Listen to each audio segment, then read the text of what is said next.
La tarde del jueves, un placer como siempre acompañarles. Enseguida hablamos de agua, de la agricultura, de un encuentro a nivel internacional. Ayer hacíamos mención sobre el particular, hoy lo contaba el compañero Antonio Fernández en las páginas de La Voz. Almería marca las líneas de la política hídrica para Europa.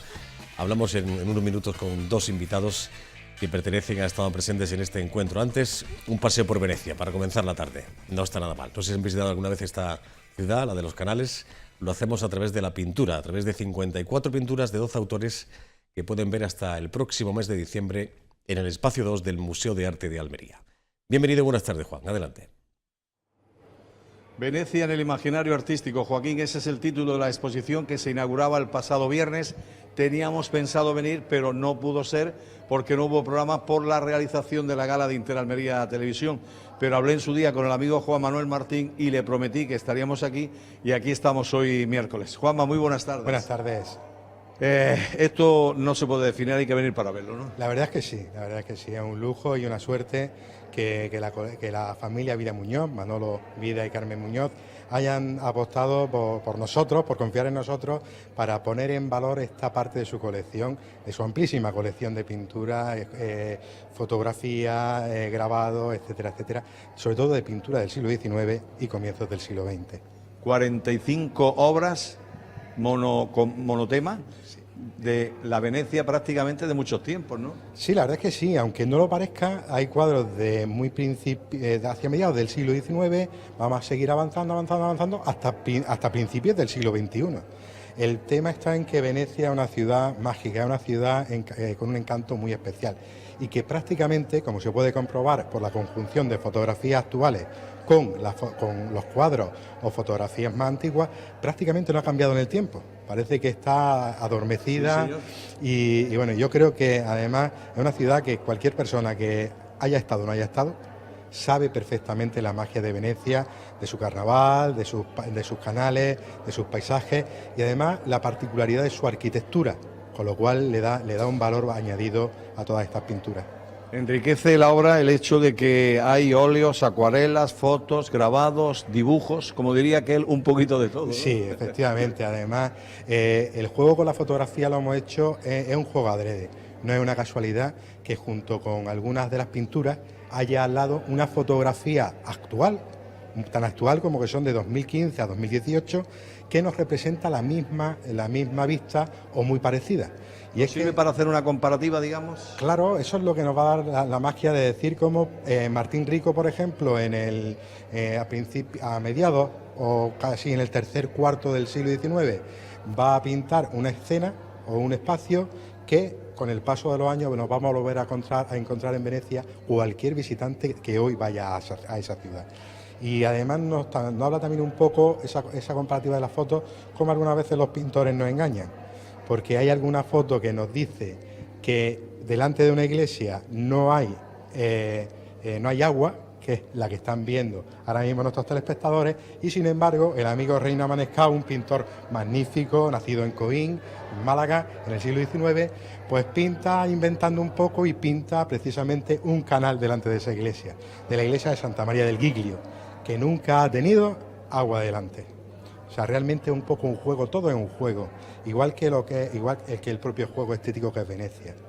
Fortuny, Martín Rico, García Ibáñez, vamos, los Messi, Ronaldo de la pintura, hasta 13 artistas que son los que conforman esta exposición de las 45 obras. Sí, en el tema del siglo XIX español yo creo que no falta prácticamente ninguna de las grandes firmas que estuvieron muy activos y proactivos en el siglo a lo largo de todo el siglo XIX español y comienzos del XX, desde Vicente Palmaroli, que es tal vez uno de los más antiguos, pasando por Martín Rico, por Reina Manescau, por Senet, por Barberán, y luego tenemos la suerte de tener los dos Fortuny padre, sí, que es el famoso por pintor, que en este caso tenemos un dibujito muy gracioso, una plumilla, un apunte delicioso, y Fortuny hijo, que era más conocido como inventor, como diseñador de moda, etcétera, pero que también fue un gran artista. Lo que pasa es que un poco a la sombra de su padre pues ha quedado un poco más diluida esa faceta, pero también un pintor y sobre todo un grabador con una mano maestra.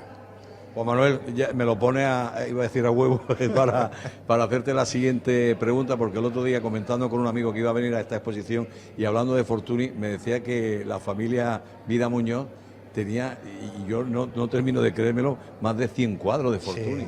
Sí, tiene una colección de Fortuny impresionante. Yo tuve la fortuna de que la familia Vida Muñoz me invitó a la exposición que tuvieron en Tarifa a principios de verano, en junio.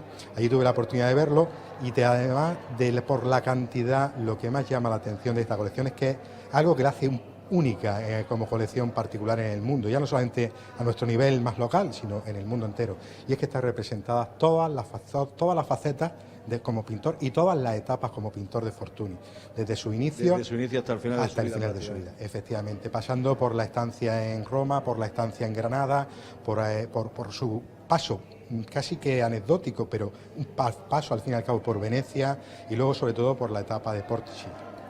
¿Hasta cuándo? Hasta el 16 de diciembre podemos... Una exposición de estas características no puede estar menos tiempo. Se inauguraba el 28 viernes, sí. Todo el mes de octubre, noviembre y diciembre, 2 meses y medio está muy bien. Sí, además 2 meses y medio entre los que además de los tener... Los puentes, muchas fiestas y además 2 meses y algo en los que vamos a tener un montón de actividades en torno a la exposición que bueno, iremos desvelando y tendréis oportunidad de seguirnos. Pasito, que no podemos, claro. Juan Manuel, mil gracias como siempre. Amigo. A vosotros. Joaquín, pues lo decíamos, la familia Vida Muñoz, esta exposición, 45 cuadros de 13 autores distintos, se inauguraba el viernes de la semana pasada y podrán disfrutarla todos aquellos que así lo deseen hasta el día 16 del próximo mes de diciembre.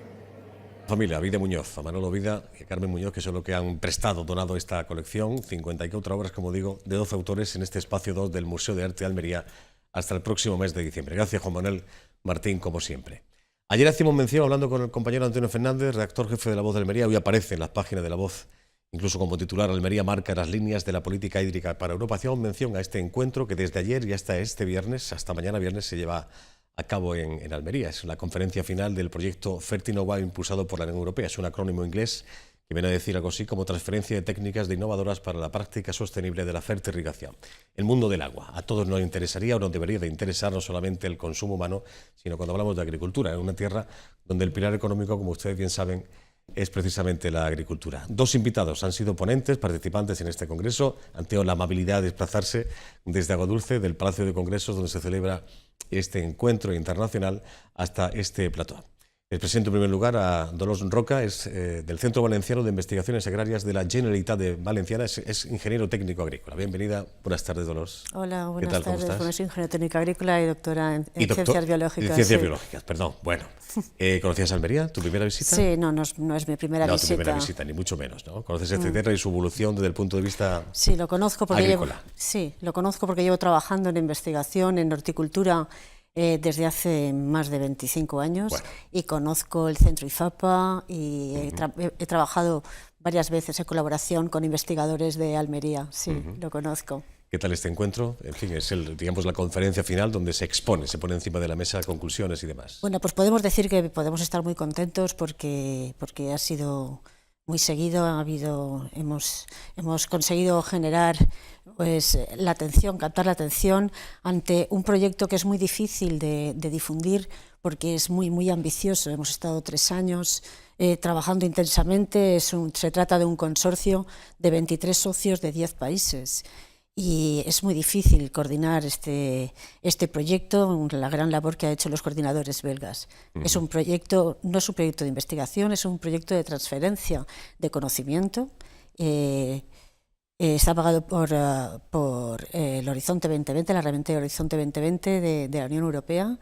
Y tiene la finalidad de intercambiar conocimiento entre todas las regiones dentro del marco de la optimización del uso del agua y de los fertilizantes para que todo el mundo estemos dentro de las regulaciones europeas que marca la Directiva Marco del Agua y la no emisión de residuos marcadas sobre todo por las zonas declaradas vulnerables por por contaminación de nitratos de acuíferos. Aquí se busca consenso, que es de lo que se trata, Dolores. Sí, sí, se busca consenso porque aquí lo que pretendemos, sabemos que el aporte de agua y de nutrientes es un elemento transversal en la producción de cultivos, una de las actividades principales y más aún aquí en Almería, que es un pilar principal de la economía almeriense, pero también de otras zonas. Entonces, la cadena agroalimentaria es una cadena muy, muy larga.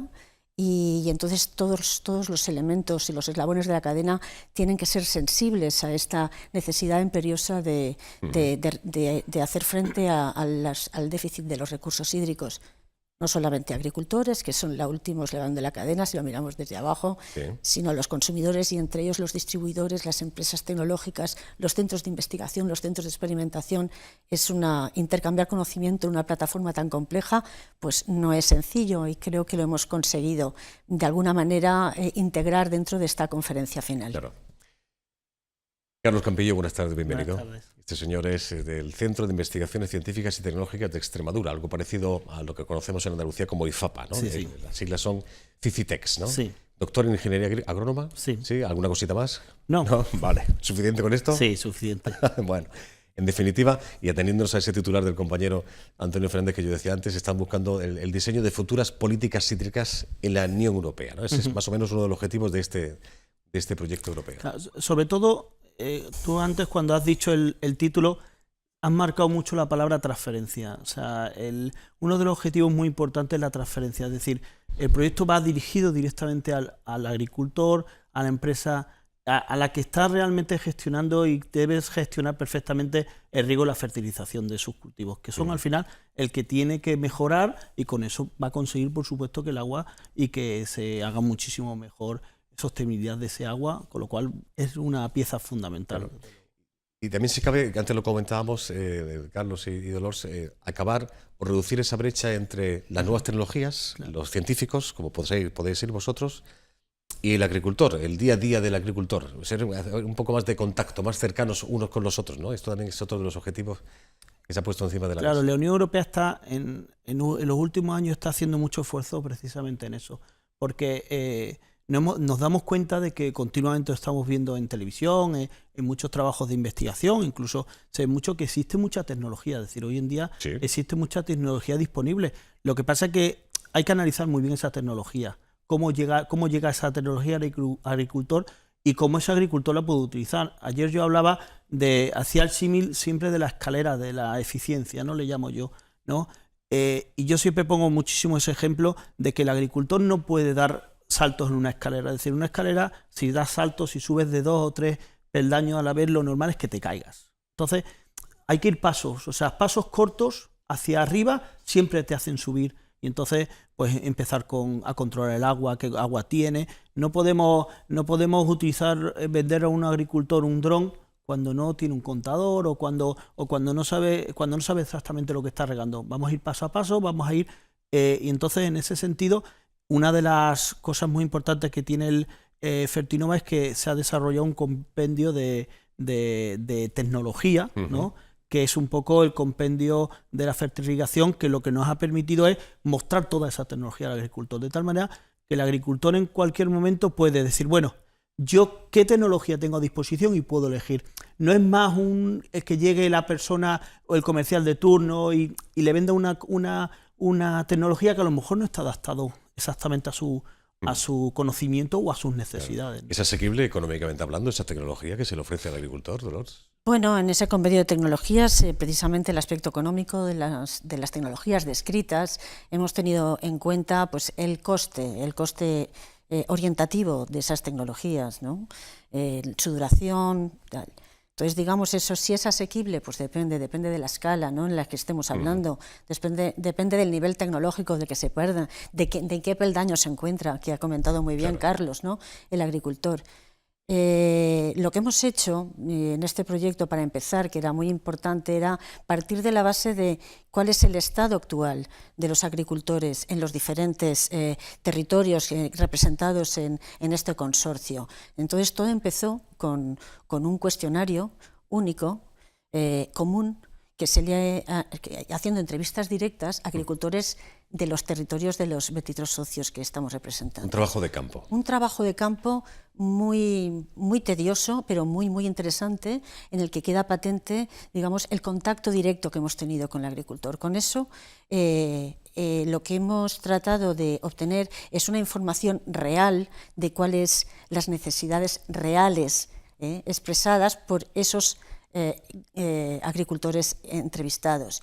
Y a partir de ahí, pues hemos recogido ese compendio de tecnologías descritas en la Fertibiblia, que han querido llamar, que nosotros le hemos decidido llamarlo compendio de fertirrigación. Y ahora lo que pretendemos, bueno, es una vez ya la parte, digamos, de lo alto de los investigadores, por decir que es un conocimiento más, que hemos recopilado esas tecnologías demandadas por los agricultores, es un esquema de trabajo marcado por la Unión Europea, al darse cuenta de que realmente lo que ha comentado Carlos, que no hay mucha tecnología disponible, pero que no llegaba al agricultor.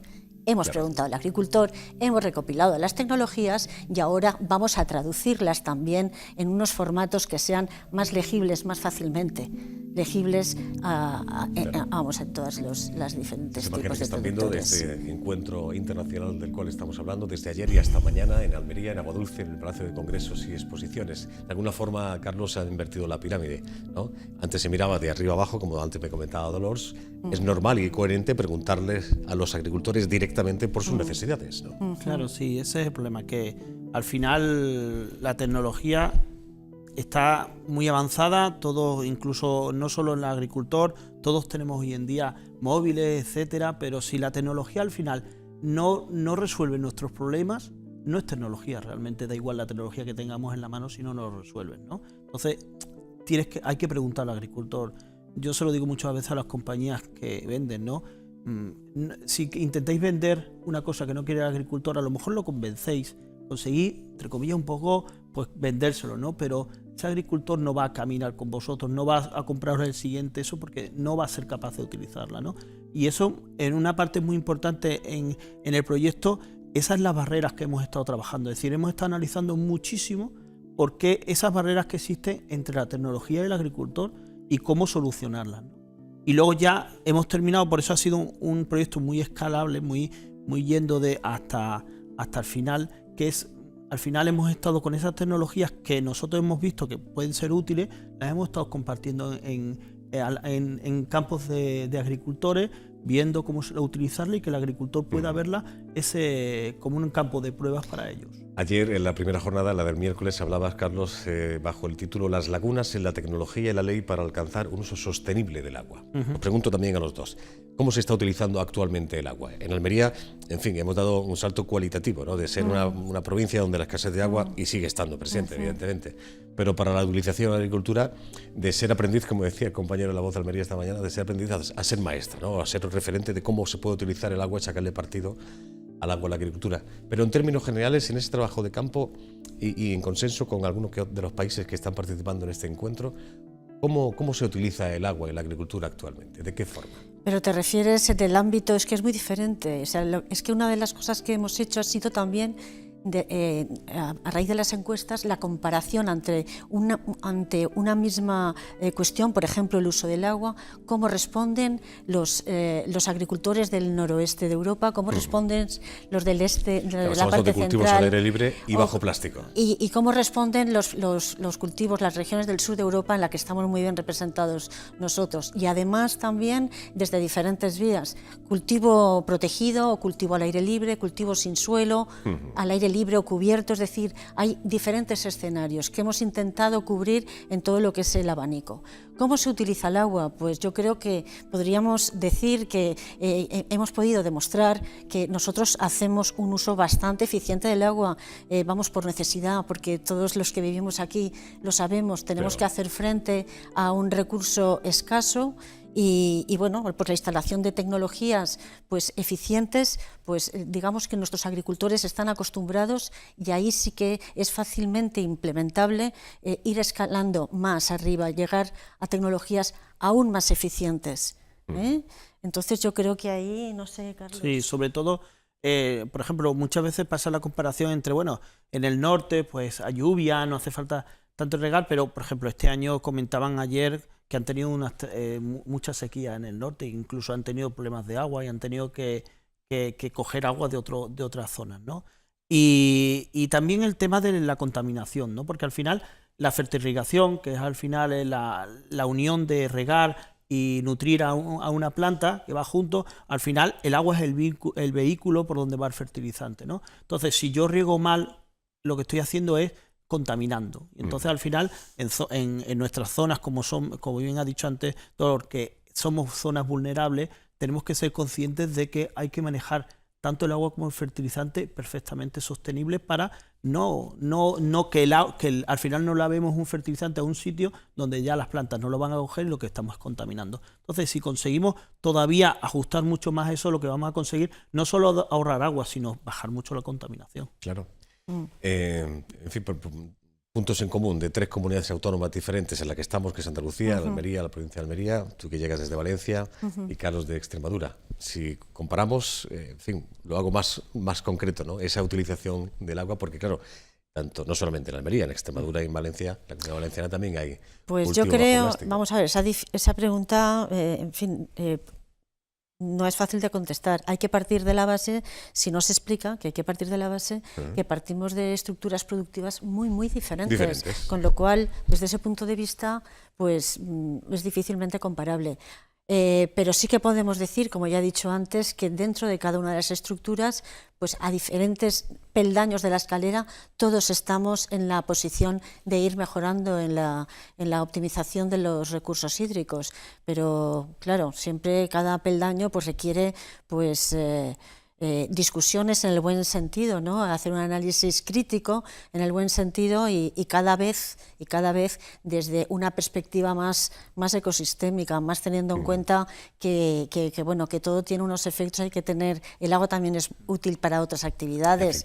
Yo creo que en general en todas las comunidades, yo por las reuniones que he tenido con agricultores y hablando mucho con ellos, en todos la sostenibilidad del agua es muy importante, es un factor muy importante para ellos. Para muchas cosas. Nosotros, por ejemplo, Extremadura tenemos varios ambientes. Tenemos, por ejemplo, el norte de Cáceres, que es una zona montañosa, donde una de las cosas que está haciendo el cambio climático es que zonas donde no regamos antes empecemos a necesitar regarlas, porque al final no hay necesidad, ¿no? Y entonces ahí son sitios donde están empezando a regar y ven muy importante la sostenibilidad de ese agua, porque lo tienen que manejar. El turismo también es muy importante asociado al agua. Entonces el propio agricultor se va a dar cuenta que el agua es un bien común para todos y que tiene que cuidarlo.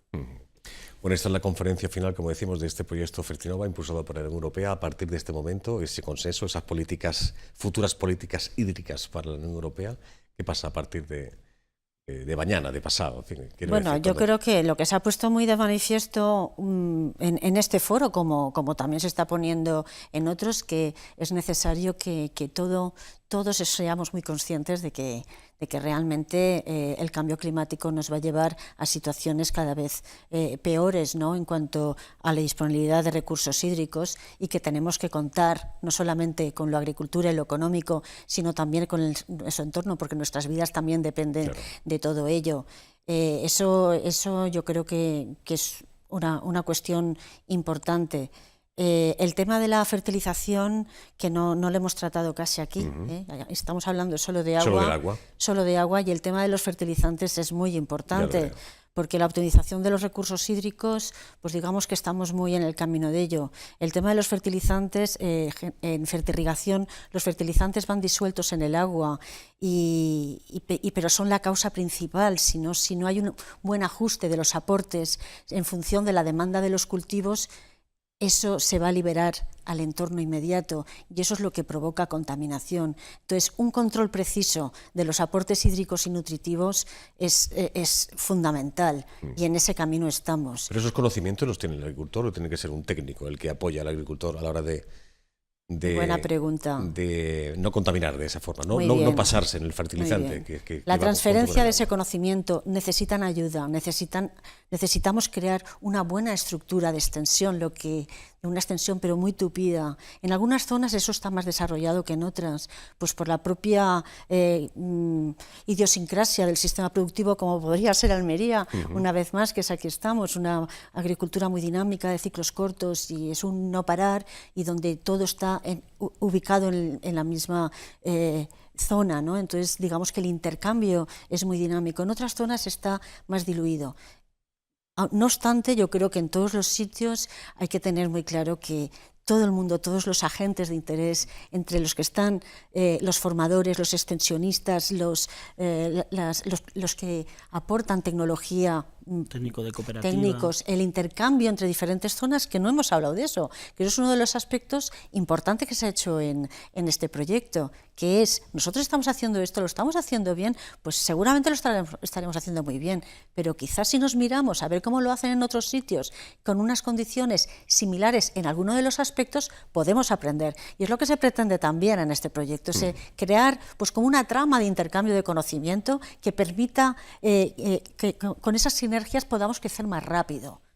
Así es. ¿Alguna cosita, Carlos? No, yo por ejemplo también, hombre, que yo creo que hay que empezar al agricultor de alguna forma a premiarlo por ese intento de sostenibilidad que está haciendo, ¿no? De alguna forma, pues, que hay que ver el esfuerzo que hace muchas veces por mejorar, ¿no? Y continuamente, y muchas veces se le ven a los agricultores continuamente con ganas de mejorar y mejorar en su trabajo. Lo que ha conseguido, permitidme ya que estamos aquí, preguntaros por esto, lo que ha conseguido Almería en estos últimos años es que quiere decir que se han hecho las cosas medianamente bien.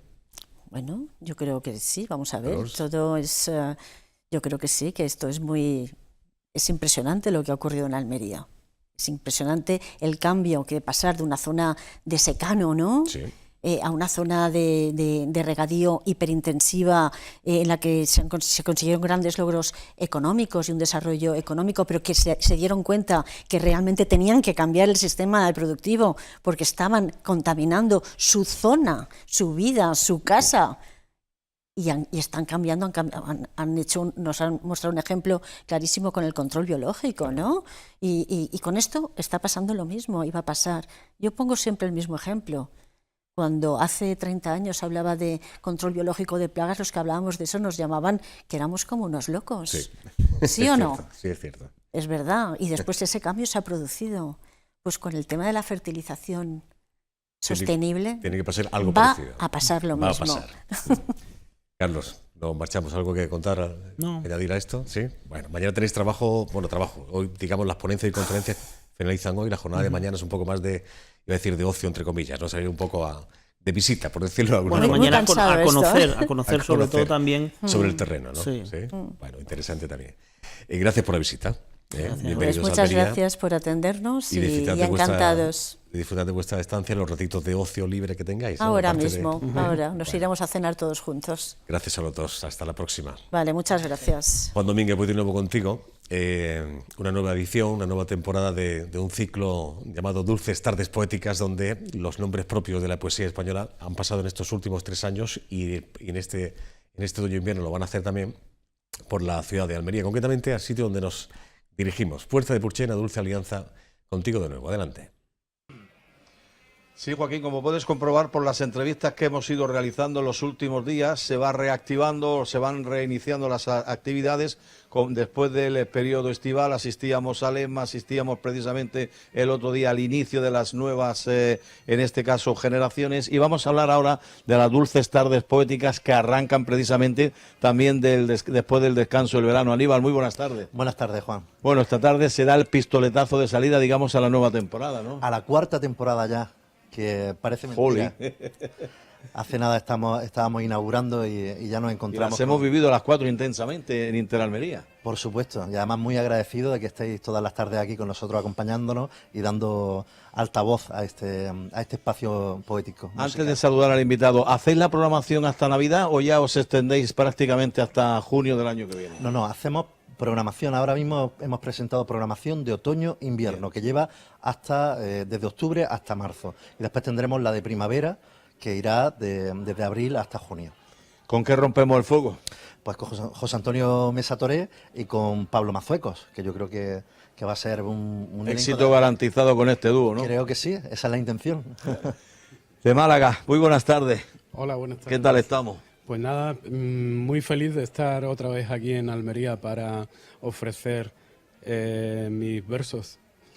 Bueno, he estado leyendo la biografía. Si tuviésemos que decir todo lo que hay en la biografía, se nos iba medio programa, ¿no? Bueno, porque ya uno tiene su edad. Empiezas muy joven, creo que fue en el 85, cuando escribes tu primer libro de poemas, ¿no? Sí, bueno, el primero que publico, Málaga es una ciudad con mucha tradición en la edición de poesía. También, ¿eh? Sí, en la edición artesanal, y entonces mis primeros poemas aparecieron en la mítica Imprenta Sur con el editor Ángel Cafarena, y luego ya a partir de ahí, pues ya después gané el premio Rey Juan Carlos primero de poesía, que se daba en Marbella y que en aquellos tiempos era un premio quizás el más importante que había para promocionar a los jóvenes. ¿Está la poesía en un momento de esplendor? El estado actual de la poesía española es muy saludable, sí. Hay muchas corrientes y hay muchos poetas que verdaderamente están haciendo obras importantes, sí. Los maridajes a veces funcionan muy bien, y aquí el de la poesía y el de la música a la gente le ha encantado. Efectivamente, bueno, son dos lenguajes diferentes, pero al mismo tiempo amigos, completamente amigos. Yo eso lo sé muy bien porque como soy director del Centro Cultural Generación del 27, tenemos varios ciclos en los que tratamos de... ¿Hay algo parecido?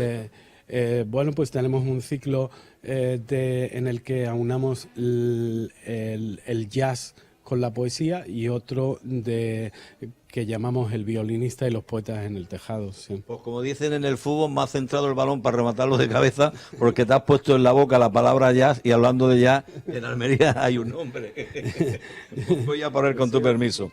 Pablo Mazuecos, a ver, que me vengo para acá. Muy buenas tardes.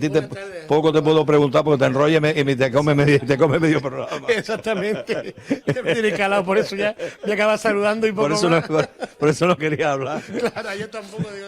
Dentro de las Dulces Tardes Poéticas, no sé si es la primera vez... es la segunda vez que estoy... Pero ya hace tiempo que no has participado, ¿no? Pues sí, no me acuerdo, la verdad. Un par de añillos, sí, pero siempre lo he seguido con mucha atención y nada, pues agradecer mucho que la labor que están haciendo, tanto Aníbal, que está organizando todo, Carlos y la Dulce Alianza, y después los poetas de este nivel tan absolutamente magistral que trae, que es lo interesante, ¿no? Y también la suerte, la participación que nos da, ¿no?, a los músicos almerienses para poder intentar acompañarnos, ¿no?, y crear de aquí una obra, un poco de arte entre los dos, a partir de, sobre todo, como centro brutal de la actuación, la poesía, ¿no? Pero yo intentaré, pues eso, crear una atmósfera un poquito y crear unas improvisaciones también sobre su poesía, porque es lo que nos pasamos hoy. O sea, todo va a circular un poco las composiciones que yo haga o lo que yo pueda tocar, va a ser fresco, ¿no? Va a ser una cosa que no se puede ensayar mucho, aunque también, pues nada, ahí depende del espectáculo que... La improvisación a veces también es muy buena, ¿eh? A mí me gusta muchísimo, ya lo sabéis que hace tiempo he hecho, yo creo que me habéis visto en todas las facetas, ¿no?, de